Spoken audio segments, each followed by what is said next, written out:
I'm going to show you how you can set up your Verizon Wi-Fi extender, specifically the E3200 model.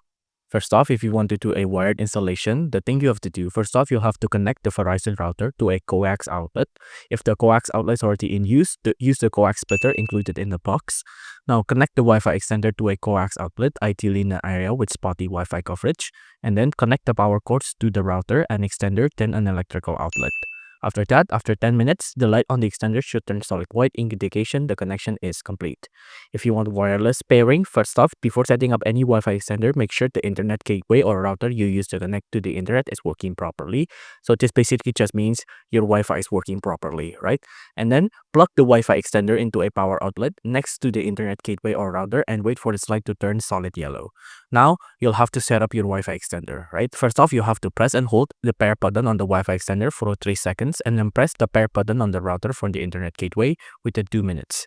Both devices' light will blink blue while pairing. Once you see a solid white or a blinking yellow light, it's paired. After 10 minutes, the light on the extender should turn solid white, indication the connection is complete. After that, you can unplug the Wi-Fi extender, move it between the internet gateway and the weak Wi-Fi coverage area, then plug it in. If you see a fast blinking yellow light, try moving it a bit further away from the internet gateway. If you see a slow blinking yellow light, try a bit closer. A solid white light means you have it in the right spot and your setup is complete.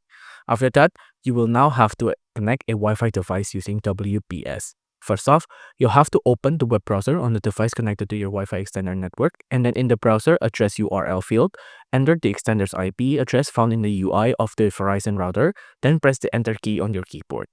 After that, you have to enter the password that is printed next to your admin password on the label of the rear of your Wi-Fi extender, so right there, and then you'll have to log into the network settings.